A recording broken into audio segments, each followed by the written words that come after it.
అంటే నా దివ్య మంగళ స్వరూపాన్ని చూడండి అన్నారు బాబా. భగవంతుడు అంటే దివ్య మంగళ స్వరూపం అండి. మీరు చూడండి ఒక్కసారి ఆయన కళ్ళు కానీ ముక్కు కానీ మొత్తం దివ్య మంగళ స్వరూపం భగవంతుడు అంటే. ఒక్కసారి మనం కనుక ఆ మనసును తీసుకెళ్ళి ఆయన పాదాల దగ్గర పెడితే అది ఆటోమేటిక్గా మన కంట్రోల్లోకి వచ్చేస్తుంది. అందుకే అంటే మనసుకి బానిసవ్వకు యజమాని అవ్వు అంటారు. యజమాని అయితే ఏమవుతుంది, మన కంట్రోల్లో ఉంటాయి అన్నీ కూడా. అలా మనసుకు బానిసవ్వకు యజమాని అవ్వు అని బాబా చెప్పారు కనుక ఈ దర్బార్లో బాబా ఉన్నారు కనుక బాబా ఎప్పుడు అనేవారు సహవాసులో ద కంపెనీ ఆఫ్ గాడ్ అనేవారు. అంటే భగవంతుని సాన్నిధ్యంలో నువ్వు ఉంటున్నావు అన్న విషయాన్ని మరచిపోవు. ఇదంతా కూడా బాబా చెప్పేది ఏంటంటే మన జీవం లక్ష్యం చేరడం కోసం ఆయన చెప్పే మాటలు సందేశాలు ఇవి మనం చాలా జాగ్రత్తగా వినాలి.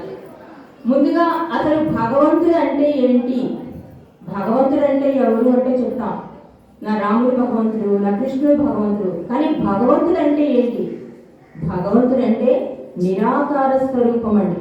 అంటే ఏ ఆకారం లేనివాడు. మనకి అర్థమవ్వాలంటే భగవంతుడు అంటే ఆకాశం అంతా. ఆకాశం చూడండి, ఎక్కడికి వెళ్ళినా ఏ ప్రదేశానికి వెళ్ళినా ఒకలాగే ఉంటుంది. అలాగే భగవంతుడు కూడా ఒక్కడే.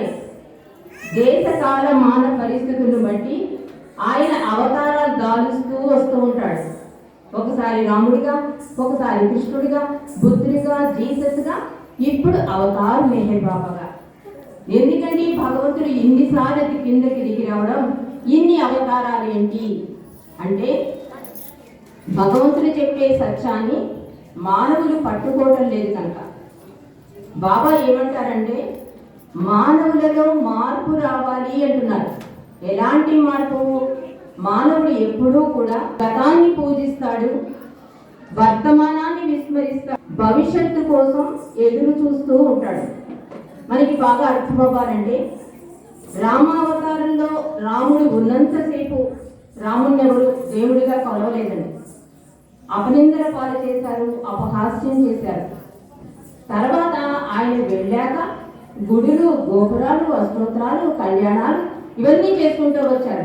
అదే విధానం అంటున్నారు బాబా.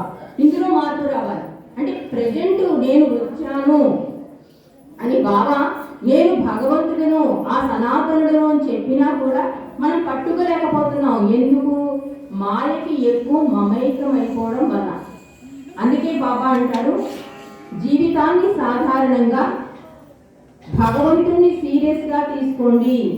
అప్పుడు ఏమవుతుంది? భగవంతుని సీరియస్గా తీసుకుంటే జీవితంలో జరిగేవన్నీ కూడా తాత్కాలికం అని మనకు అనిపిస్తుంది తేలిగ్గా తీసుకోవడం వల్ల.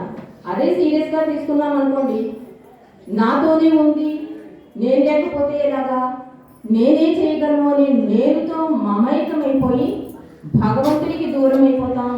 జీవితంలో జరిగే చిన్న చిన్న సంఘటనలు కూడా చాలా ఉద్రేకపడిపోతాం. చిన్న మాటకే కోపం వచ్చేస్తూ ఉంటుంది. అదే భగవంతుని కనుక మనం సీరియస్గా తీసుకుంటే ఏం జరిగినా తండ్రి నీ ఇచ్చా అని ఆయనకి తల ఒప్పుతాం. అందుకని బాబా ఈ అవతారంలో ఏం చెప్పారు అంటే ప్రతి అవతారంలో నేను చెప్తూనే ఉన్నాను. రాముడిగా వచ్చినప్పుడు ధర్మాన్ని, కృష్ణుడిగా వచ్చినప్పుడు గీత సారాన్ని, క్రీస్తుగా వచ్చినప్పుడు దయ, బుద్ధుడిగా వచ్చినప్పుడు కరుణ, ఇలా చెబుతూనే వచ్చాను. కానీ ఈసారి ఏమీ చెప్పను అంటున్నారు. నేను చెప్పింది మీరు ఆచరించే టైం వచ్చింది, అందుకే నేను మౌనం వహించాను అంటున్నారు బాబా. మెహర్ బాబా 44 సంవత్సరాలు మౌనంలో ఉన్నారండి. మరి మౌనంలో ఉన్న బాబా మనకేం చెప్పారండి? మనకి ఏం అర్థమవుతుంది అంటే ముందుగా ఈ సభలో కొత్త వాళ్ళు ఎవరైనా ఉంటే మెహర్ బాబా యొక్క జీవిత చరిత్రను ఒక్క 5 నిమిషాలు మనం తెలుసుకుందామండి. రామాయణం అంటే ఎలా చెప్తాము, భారతం అంటే ఎలా చెప్తాము, అలాగే మెహర్ బాబా గురించి కూడా 5 నిమిషాలు మనం పరిచయం చేసుకోవాలి. ఆ ప్రభు ఎంత త్యాగ నిరితిని చూపించాడో మనం అవగాహన చేసుకోవాలి. కాబట్టి అన్ని అవతారాల్లాగే ప్రతి అవతారం కిందకి దిగి రావడానికి నిరాకార రూపంలో ఉన్న భగవంతుడు మానవ రూపధారి కిందకి దిగి రావడానికి పంచ సద్గురువుల ప్రార్థన వింటాడండి. అదేంటి? మనం ప్రార్థిస్తే భగవంతుడి కిందకి దిగడు. ఎందుకంటే మన ప్రార్థనలో స్వార్థం ఉంటుంది, నా అనే భావం ఉంటుంది. కానీ పంచ సద్గురువులు అంటే బాబా చెప్పినట్టుగా షిరిడి సాయిబాబా, తాజుద్దీన్ బాబా, నారాయణ మహారాజ్, బాబాజాన్, వీళ్ళందరూ ఏంటంటే ప్రపంచ కళ్యాణం కోసం, పరిస్థితులన్నీ చక్కదిద్దడం కోసం, దేశంలో ఉన్న అల్లకల్లోల పరిస్థితులన్నీ ప్రభు నువ్వే కిందకి దిగి వచ్చి రక్షించాలి అని ఏ